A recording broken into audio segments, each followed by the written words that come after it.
అమ్మకి నాన్నకి చెప్పాడు, ముసలిద్దరికి చెప్పాడు. అమ్మాయిని చూశాను, అమ్మాయినే చేసుకుంటా అన్నాడు. ఒక అమ్మాయిని చూశాను, ఎవరు అమ్మాయి? ఫిలిస్తీన్ అమ్మాయి, తిమ్మనాథులో ఉంటుంది అని చెప్పాడు. ఈ ముసలిద్దరు నెత్తిలో పెట్టుకొని ఏం మాట్లాడుతున్నారో సంవత్సరం. ఒకసారి నీ జుట్టు చూసుకోవడం ఎవరో నీకు అర్థమవుతుంది. నేను ఎవరు పోయి నాజీరు చేయబడిన వాడివి, దేవునికి నీకు మధ్య ఒక నిబంధన కలిగిన వాడివి, ఒక వ్రతమును అనుసరిస్తున్న వాడివి. వరాన పుట్టేవరు నువ్వు? ఎప్పుడో ఎవరి కాలంలో ప్రభు నమ్ముకున్న మేము ఆయన అనుసరిస్తూ ఉండగా బిడ్డలు లేక అనేక నిందలు పడుతున్నప్పటికీ ఆయన శక్తిని అడిగిన వారమై ఆయనని పుడక వెంబడిస్తున్న తరుణంలో మేము వృద్ధులమైన తర్వాత మాతో మాట్లాడి నిన్ను ఇచ్చారా? నువ్వు మామూలు వ్యక్తివి కాదు, దేవునితో ఒక నిబంధన కలిగిన వాడివి, బలవంతుడివి, కారణ జన్ముడురా. ఫిలిష్తీయులను విడిపించడానికి పుట్టిన వాడు నువ్వు అని వాటిని జ్ఞాపకం చేసి అంటారు, నీ స్వజనులలోనే కానీ మన ప్రజలలో కానీ ఆడపిల్ల లేదనుకుని ఫిలిష్తీయుల కుమార్తెల్లో ఒక ఆమెను చేసుకోవడానికి ఇష్టపడుతున్నావా అని అంటున్నా. ఎన్నో వచనంలో? 3వ వచనంలో. ఒక మాట చెప్తాను, చాలా జాగ్రత్తగా వినాలి. ఈ 3వ వచనం ఏం మాట్లాడుతున్నారంటే వాళ్ళు, మీరు తీయొద్దు కానీ, ద్వితీయోపదేశ కాండము 7వ అధ్యాయాన్ని మాట్లాడుతున్నారు. ఏం మాట్లాడుతున్నారని ఏముంది అక్కడ? మీతో చెప్తా, మీరు తీయొద్దులేండి. ఇశ్రాయేలీయులకు దేవుడు చట్టాన్ని చెప్పేటప్పుడు, ఆయన క్రమాన్ని నేర్పేటప్పుడు, ఇశ్రాయేలీయులైన మీరు మీ కుమారులకు వారి కుమార్తెలను తెచ్చుకోవద్దు, మీ కుమార్తెలను వారి కుమారులకు ఇవ్వద్దు, అన్యులకు మీకు మధ్య వైవాహిక సంబంధాలు ఉండకూడదని స్పష్టంగా దేవుడు ద్వితీయోపదేశ కాండం 7వ అధ్యాయంలో చెప్పారు. భక్తిపరులైన వీరిరువురు సంసోనుకు ధర్మశాస్త్రాన్ని జ్ఞాపకం చేస్తున్నారు, వాక్యమును జ్ఞాపకం చేస్తున్నారు. వారు అంటున్నారు, ఇదిగో సంసోనా,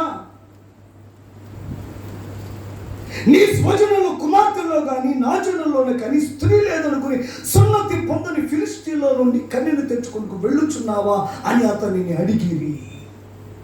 వాళ్ళు అంటున్నారు, దేవుని వాక్యమును ధిక్కరించవద్దయ్యా, నీవు వ్రతము కలిగిన వాడు, ప్రత్యేకించబడిన వాడివి, చట్టమేలాగా దేవుని చట్టమేలాగా చెప్తుంది, వాక్యమేలాగా బోధిస్తుంది, అందుచేత నీవు నీ స్వజన కుమార్తెను చేసుకునవలసిన వాడు అని వాక్యమును జ్ఞాపకం చేస్తూ ఉండగా ఏం చేస్తున్నారు చెప్పండి?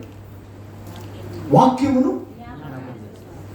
దేవుడు చెప్పిన వాక్యమును గ్రహించి ఇలాగూ చేయవలసిన వారమని బోధిస్తూ ఉండగా, ఉద్బోధిస్తూ ఉండగా సంసోను ఒక సమాధానం చెప్పాడు. ఆయన చెప్పిన సమాధానం ఏంటో చదువుతాం. ఆయన అంటాడు 3వ వచనం చివరిలో, నాకు ఇష్టమైనది కనుక. ఏమన్నాడు? నా ఇష్టం. తల్లిదండ్రులేమో వాక్య ప్రకారం చేసి సంసోను అంటుంటే, సంసోను అంటాడు నా ఇష్టం అంటున్నాడు. ఏమన్నా చెప్పండి? నా ఇష్టం. వాక్యమును జ్ఞాపకం చేస్తున్నారు భక్తి కలిగిన తల్లిదండ్రులు. ఇలాగూ వాక్యం ఎలాగూ చెప్తుంది సంసోను, నువ్వు ఎలాగూ చేయాలి, నీ స్వజనుల కుమార్తెలు ఒక ఆమెను చేసుకోవలసిన వాడవయ్యా. వాక్యం బోధించే విషయం అంటే సంసోను అంటాడు, ఆ వాక్యాన్ని ప్రక్కన పెట్టి దేవుడు తనిష్ట ప్రకారంగా తెలియపరిచిన ఆ చిత్తాన్ని ప్రక్కన పెట్టి నా ఇష్టం అంటున్నాడు. ఎలా చెప్తే సులువుగా నీకు అర్థమవుతుంది. దేవుడి ఇష్టమును ప్రక్కన పెట్టి నా ఇష్టం అంటున్నాడు. ఏమన్నాడు చెప్పండి? నా ఇష్టం అంటున్నాడు. సంసోను చేసిన మొదటి పొరపాటు, దేవుని ఇష్టాన్ని ప్రక్కన పెట్టి హెచ్చరించబడుతూ ఉన్నా, హెచ్చరించబడేది అర్థమవుతూనే ఉన్నప్పటికీ కూడా అది దేవుని మాటగా హెచ్చరించబడుతున్న ఆ దేవుని మాటను ప్రక్కన పెట్టేసి తన ఇష్టాన్ని నెరవేర్చుకునే ప్రయత్నం చేస్తున్నాడు. Instead of God's will his fulfil his own. దేవుని ఇష్టమునకు బదులుగా తన ఇష్టమును నెరవేర్చుకునే ప్రయత్నం చేస్తున్నాడు. సంసోను దిగజారిపోతూ గల మొదటి కారణము దేవుని ఇష్టము బయలుపరచబడగా, తెలియపరచబడగా, అర్థము కాగా దాన్ని ప్రక్కన పెట్టి తన ఇష్టమునే నెరవేర్చడానికి ప్రయత్నం చేస్తున్నాడు. రాత్రి మొదటి సందేశము, దేవుని ప్రియులారా, మీ అందరికీ దేవుని ఇష్టం, దేవుని చిత్తము గ్రంథమును చదువుట ద్వారా, సేవకుని ద్వారా వివరించబడుట ద్వారా మీకు అర్థమవుతూనే ఉండగా సమయం వచ్చినప్పుడు దానిని అనుసరించవలసినది పోయి దానిని ప్రక్కన పెట్టి నీ ఇష్టాన్ని నెరవేర్చుకున్న ప్రయత్నము చేస్తున్నావా? సంసోను చేసిన తప్పిదమదే. దేవుడు తన ఇష్టాన్ని తన వాక్యము ద్వారా మనకు బయలుపరిచాడు. తన ఇష్టమనంతా రంగరించి తన గ్రంథము ద్వారా నీకు చెప్పాడు.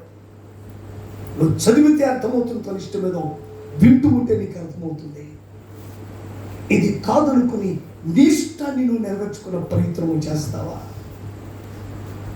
సంసోను పడిపోవడానికి మొదటి కారణం అదే. దేవుడు ఏం చేయమంటున్నాడో తనకు అర్థమైంది, తల్లిదండ్రులకు హెచ్చరించారు, కానీ అంటున్నాడు అది ప్రక్కన పెట్టేసి నా ఇష్టము చేస్తా. ఎంతమంది మీరు దేవుని ఇష్టాన్ని ప్రక్కన పెట్టేసి, దేవుని చిత్తాన్ని ప్రక్కన పెట్టేసి నా ఇష్టము అని అంటారు? కొన్నిసార్లు మాట అనగానే నా ఇష్టం అని చేసి చూపించేస్తాం. ఏం చేస్తాం? నువ్వు చేసేదంతా దేవుని ఇష్టం, నీ ఇష్టమే. దేవుని ప్రియ సంగమా, నీ ఇష్టము కాదు. ఆదాముతో పోబోలులో నీవు నీ భార్య మాట విని ఏమన్నాడు? ఏం చేసావు? నీ భార్య మాట విని నేను నీకు ఆజ్ఞాపించిన. అరే, నేను నీకు ఆజ్ఞాపించినది ఉండగా నా ఆజ్ఞను ప్రక్కన పెట్టి మరొకటి చేస్తావు. రోజు సందేశము దేవుడు వెళ్ళారా? చాలా మంది చేస్తున్న పొరపాటు ఇదే. దేవుడు తన ఇష్టాన్ని సూటిగా నీతో మాట్లాడుతున్నాడు. నువ్వు చదువునప్పుడు, ప్రసంగాలు వింటున్నప్పుడు ఆయన చిత్తము నీకు బయలుపడుతుంది. ఇది దేవుని మార్గం, ఇది దేవుని క్రమం, ఇది దేవుని ఇష్టం, దేవుని చిత్తం అని. దాన్ని అనుసరించవలసిన సందర్భం వచ్చినప్పుడు దాన్ని ప్రక్కన పెట్టేసి నీ ఇష్టము, నీ చిత్తం నేర్చుకుంటున్నావు. సంసోను హెచ్చరించబడ్డాడు తల్లిదండ్రుల ద్వారా. వాక్యం ఎలా చెప్తుందిరా? నువ్వు దేవునితో అనుసంధానించబడిన వాడు, దేవుని కొరకు బ్రతకవలసిన వాడు, దేవుని మహిమ కొరకు జీవించవలసిన. నీకు దేవునికి మధ్య ఒక వ్రతం ఉన్నది, నియమం ఉన్నది. దేవుని కొరకు బ్రతకాలని, మాట ప్రకారం బ్రతకాలని తల్లిదండ్రులు హెచ్చరిస్తూ ఉంటే నా ఇష్టం అంటున్నాడు. ఎవన్నాడు? దేవుని మీద ఒక మాట మీద చెప్తాను సూటిగా అర్థమవుతున్నట్లుగా. ప్రభువు నెరిగిన నీవు నీ ఇష్టానుసారంగా జీవించడానికి ప్రభు నిన్ను అనుమతించడం లేదు.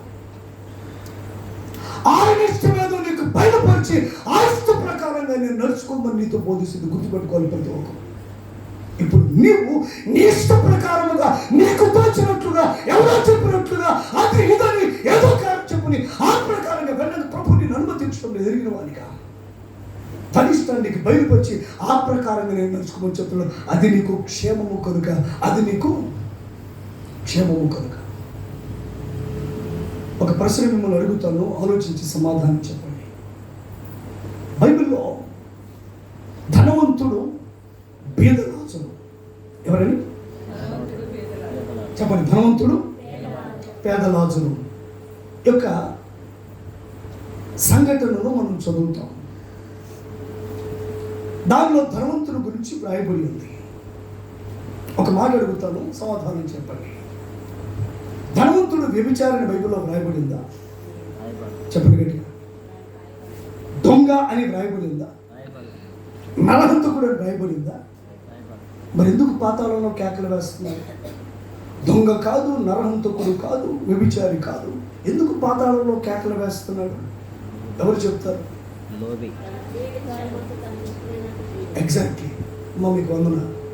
బైబిల్ చెప్తుంది. అక్కడ రాయబడిన విషయం అంటే, దేవుడు ఎత్తి చూపించిన లోపం ఏదంటే, నీ బ్రతుకు కాలం ముందు నీవు నీకిష్టమైనట్లు సుఖము అనుభవించింది. ఏమంటాడు దేవుడు? ఏంటంటే అతను లోపం అంటే, అతనంట బ్రతుకుల కాలం అంతా నా ఇష్టమని రొమ్ము వెచ్చుకుని దేవుని ఇష్టాన్ని పక్కనట్టి, వాక్యాన్ని పక్కన పెట్టేసి తన ఇష్టాన్ని జరిగించాడంట. అతడు పాతాళములో యాతన పడుతున్నాడని బైబిల్ రాయబడింది. రెండు మాటలు రాయబడి ఉంటాయి. పాతాళంలో యాతన పడుతున్నాడు, పాతాళంలో కేకలు వేస్తున్నాడు.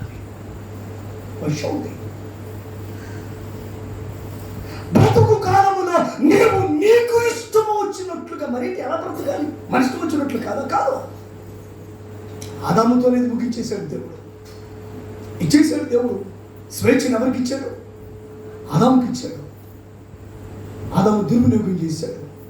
అందుకని ఏం చేశాడంటే కనుక ఇప్పుడు తన ఇష్టాన్ని బయలుపరిచి నీ గ్రంథం ఇచ్చాడు. ఇప్పుడు ఆ ఇష్ట ప్రకారముగా నీ క్షేమం కొరకే ప్రభు దాన్ని ఇచ్చింది. ఈ ప్రకారం నడవలసినాడు.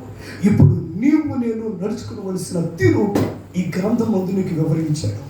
నువ్వు చదువుతూ ఉండగా నీకు అర్థమవుతుంది. నీకు అర్థము కానీ కొన్ని విషయాల కొరకు దేవుడు సేవకులు అభిషేకించి పెట్టాడు. వారు మీతో మాట్లాడుతుంటారు, దేవుని క్రమాన్ని వివరిస్తుంటారు. ఇప్పుడు నీ బాధ్యత, నా బాధ్యత ఆయన ఇష్టం ఏదో గ్రహించి ఆ ప్రకారం నడుచుకోవలసిన వారు. నా ఇష్టం అంటావా? అను సంసోను కూడా అన్నాడు, ధనవంతుడు కూడా అన్నాడు. ఆదాము అనలేదు కానీ చేసి చూపించాడు. ప్రభు అన్నాడు, నీవు నీ భార్య మాట విన్నావు, నా మాట విన్నావు. ప్రభు మోపినారు, ఎవరి మాట విన్నావు?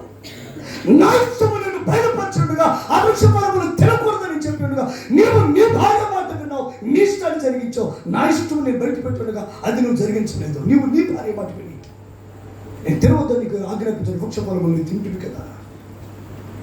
నేను నా చిత్తాన్ని బయలుపరచగా దాన్ని కదా నీ ఇష్టం నువ్వు చేసావు. ఆదాము మీద మోపబడిన నేరము నా ఇష్టము కాదు, నీ ఇష్టాన్ని జరిగించావు. ధనవంతుల మీద మోపబడిన నేరము నా ఇష్టము కాదు, నీ ఇష్టాన్ని జరిగించావు. ఇప్పుడు సంసోను కూడా తల్లిదండ్రుల ద్వారా హెచ్చరించబడుతున్నారు. అయ్యా, నీ స్వజనులో కుమార్తెల్లో కానీ నా జనులో కానీ ఆడపిల్ల లేదనుకుని, కన్యక లేదనుకుని సున్నతి పొందని ఫిలిస్టీయుల కుమార్తెను తెచ్చుకున్నావు. ఎందుకు రా నీకు అది? ఎవరో నీకు అర్థమవుతుంది. ఒకసారి నీ చుట్టూ చూసుకోవాలి, నీకు అర్థమవుతుంది. ఎవరు స్పెషల్ మ్యాన్ సంసోను. సంసోను ప్రత్యేకమైన వాడుగా. సంసోను మొదటిగా చేసిన పొరపాటు వాక్యమును కాదని తన ఇష్టాన్ని నెరవేర్చాడు. చెప్పండి, ఏం కాదని? గట్టిగా చెప్పండి. వాక్యమును. రెండో విషయాలకు వెళ్తాను. ఇప్పుడు నీవు నేను నడుచుకోవలసిన